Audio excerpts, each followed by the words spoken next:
Pertama sekali saya sendiri yang harus bersyukur. Pertama, karena Allah telah memberikan kesempatan kepada saya untuk bisa hadir sampai pada hari ini dengan memperlihatkan sebuah kelebihan dari teman-teman saya yang menulis terhadap kesan-kesannya selama bersama saya, dan bahkan juga menulis tentang analisis dan menganalisis tentang karya-karya ilmiah saya. Mudah-mudahan buku yang ditampilkan pada hari ini merupakan permulaan daripada inspirasi kita yang akan melanjutkan buku-buku yang akan datang. Kenapa seseorang mahasiswa di luar negara itu memilih negara itu untuk bersekolah melanjutkan pendidikan adalah disebabkan di sana ada seorang profesor yang menulis kemudian mengagumkan mereka, mengikuti pemikiran-pemikiran yang seperti itu dari tulisan-tulisan yang disebarkan di dunia ini, kemudian mereka memilih datang ke universitas seperti itu. Tradisi ini sebenarnya bukan hanya sekarang. Mari kita lihat kenapa Imam Syafi'i dulu pindah dari Makkah ke Madinah. Karena beliau membaca Al-Muwatta yang ditulis oleh Imam Malik. Karena kagumnya pada karya Imam Malik inilah kemudian beliau sengaja pindah ke Madinah untuk belajar pada beliau. Dan di sanalah kemudian beliau menyatakan menjadi seorang yang bisa memberikan fatwa oleh Imam Malik. Ini hanya sebagai contoh-contoh saja. Masih banyak contoh-contoh lain. Karena itu mari ke depan UIN Araniri ini bisa dijadikan sebuah ikon untuk dunia belajar ilmu-ilmu tertentu di sini. Dulu di awal saya sekolah di Jakarta, saya dengar dari teman-teman ketika dia mengikuti tes S3 di Yogyakarta, mengikuti S3 di IAIN Jakarta, ketika memilih fakultas syariah, Pak Harun menyarankan pada mereka, silakan datang ke Aceh, pilih IAIN Aceh. Mudah-mudahan sampai sekarang orang masih membanggakan orang akan belajar syariah di sini. Terima kasih banyak kepada panitia mulai dari menulis sampai pada acara ini. Demikianlah dapat sampaikan, mudah-mudahan ada manfaatnya. Bila kurang mohon maaf. Billahi taufiq wal hidayah. Assalamualaikum warahmatullahi wabarakatuh. Hari ini hari Rabu.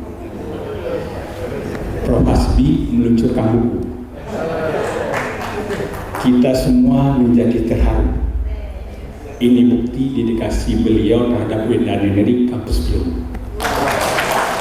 Beliau orang sudah saya kenal lama, karena saya juga mahasiswa di UIN Araniri ketika beliau sudah di dosen. Beliau di dosen dari tahun 83, sekarang sudah 40 tahun.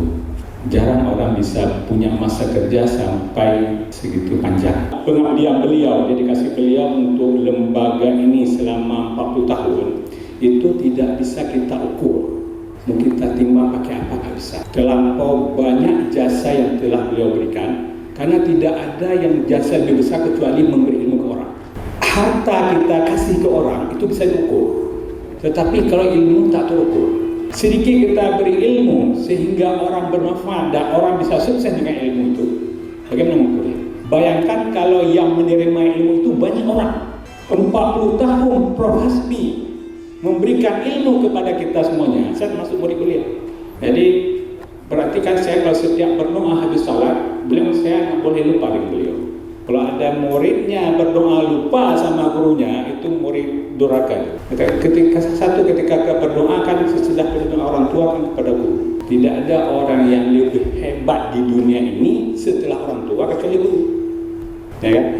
Maka dengan masa pengabdian beliau sebagai guru di UIN Araniri dengan dosen itu 40 tahun, saya mungkin tidak bisa menghitung berapa jumlah orang yang sudah mendapat murid dia. Pada kesempatan berbahagia ini dengan mengucapkan Bismillahirrahmanirrahim, peluncuran dan bedah buku 70 tahun Hasbi Amiruddin Sang Inspirator, sebuah rekam jejak seorang pendidik dalam meningkatkan kualitas umat, saya nyatakan dibuka.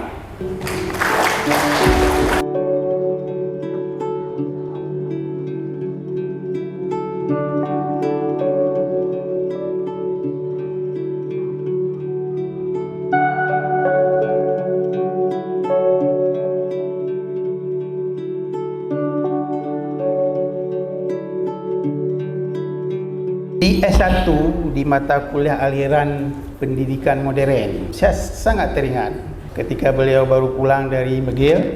Maaf Prof, dengan ransel di belakang, ya, baju ke dalam, kami terinspirasi semuanya. Ya Allah, rupanya ada guru pendidikan agama bisa kuliah di luar negeri. Ada guru pendidikan agama bisa kuliah ke luar negeri. Beliau juga menyampaikan, kalian semua wajib membaca kalau mau ilmu dan akhlak kalian itu bagus.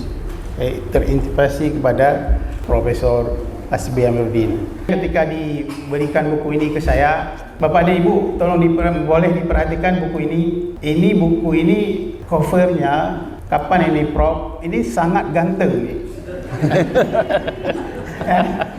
Ini ketika beliau dinobatkan menjadi guru besar, ya. Ketika beliau dinobatkan menjadi guru besar, seperti yang disampaikan tadi oleh Bapak, kita di pasca itu selalu dihadiahkan buku oleh profesor. Berapa Prof? Ini hadiah saya. Kadang-kadang kami mahasiswa lari ke mobilnya, Prof, saya belum dapat gitu.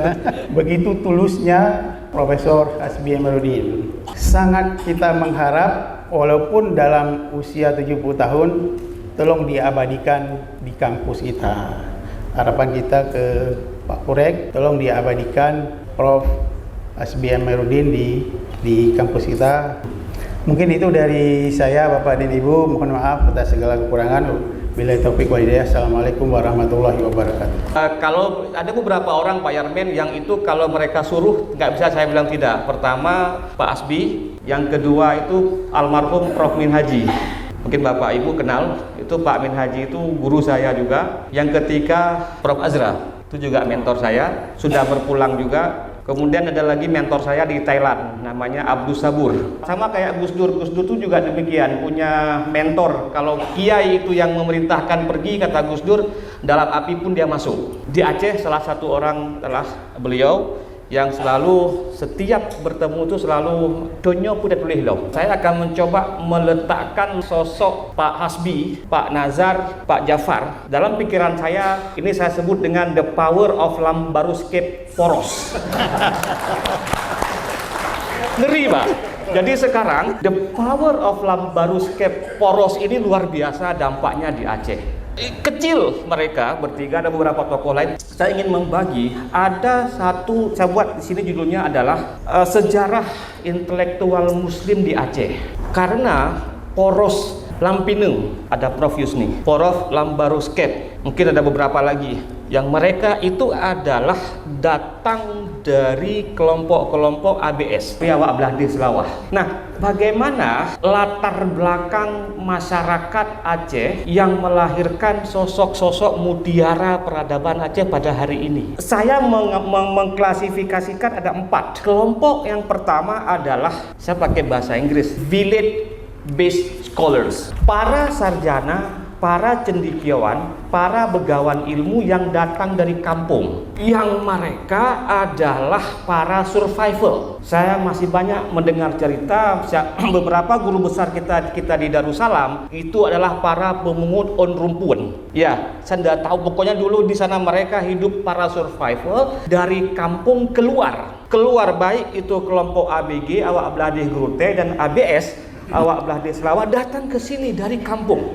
Village based scholars ini adalah mereka yang keluar dengan nada rasa perjuangan yang amat luar biasa, sehingga keberhasilan mereka sampai hari ini itu bisa menghiasi beberapa episode sejarah di Aceh. Ini satu keberhasilan. Yang kedua adalah ada kategori sarjana conflict based scholars. Conflict based scholar ini adalah mereka yang menjadi sarjana hari ini, menjadi guru besar di Darussalam, terlepas ada di USK dan UIN, itu adalah mereka yang keluar dari situasi konflik di Aceh. Ada yang ke Malaysia.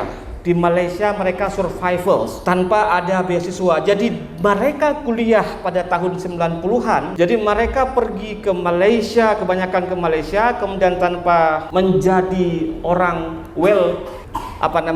pemasukannya stabil, tetapi rela meninggal kampung halaman, naik ferry dari Langsa atau dari Belawan ke Pulau Pinang. Nya munyo kajak hana cerita woli, karena munyo wo pasti lusaji tinggal nama. Dan ini sekarang beberapa di antara mereka sudah jadi guru besar. Saya bisa memetakan tokoh-tokoh ini, dan orang-orang ini biasanya yang base-nya kepada village, kampung, dari keluar Batang ke Banda Aceh, konflik base dia. Itu biasanya jiwa empatinya cepat. Bagah weh. Karena pun mereka tak pegah cerita tanyo, gonya ingat cerita dro. Middle class based scholars. Para kelompok middle class ini itu biasanya agak susah kita temui mereka mau balik ke Aceh, Pak. Kenapa? Survival mereka tidak lagi menganggap bahwasanya Aceh adalah tempat mereka, sehingga banyak ini yang kita sebut Pak Yarmen brain drain. Kelompok middle class ini masih banyak. Kita tidak bicara pada kelompok the first generation yang dulu konflik based scholars pada masa-masa mungkin Bapak Ibu ingat sosok Teguh Yakub, Ibrahim Alfian. Dan di Jogja sekarang yang terikat Prof. Irwan Abdullah, karena Pak Saifan Nur sudah meninggal dunia, yang dari Aceh Tamiang, itu sarjana terakhir dari Aceh. Tapi tahun 80-an, 90-an itu di UIN Sunan Kalijaga dan UGM itu ikonnya itu adalah mereka para sarjana dari Aceh. Nanti akan kita tempatkan sosok guru kita. Terkait yang kedua, kenapa Prof. Hasbi banyak sekali kadernya? Banyak sekali, salah satunya saya. Ini anak-anak, teman-teman, adik-adik junior yang bergabung di El Sama itu hampir 80% sudah doktor, Pak. Bahkan Pak Tarmizi bersama kami itu sudah doktor. Ini beliau. Sekarang Pak Azman sedang S3 di Medan. Artinya apa? Ada Diki di situ, ada Ibu Cut ya, Cut Dewi. Jadi semua yang kena sentuhan ini people power atau power dari Lembaruscape, Bapak juga jadi. Ditanyain terus, Pak.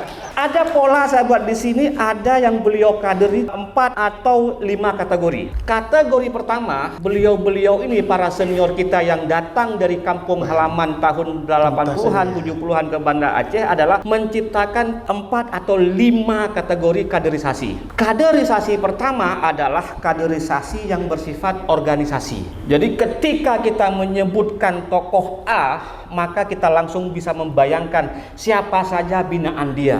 Family base. Jadi tingkat kekeluargaan ketika mereka merantau ke sini menciptakan kaderisasi terhadap generasi baru intelektual di Darussalam tidak bisa diabaikan. Artinya apa? Faktor family, faktor kekeluargaan ini yang menarik bagi saya, bagaimana misalnya pertemanan beliau Pak Hasbi, Pak Jafar dengan Prof. Nazar. Jadi bagaimana sistem kekeluargaan mereka ini kemudian bisa menginspirasi kami generasi kedua untuk terus terjaga sampai hari ini. Saya mohon maaf jika ada salah kata, salah ucap, terutama kepada Pak Warek, ini dekan senior saya.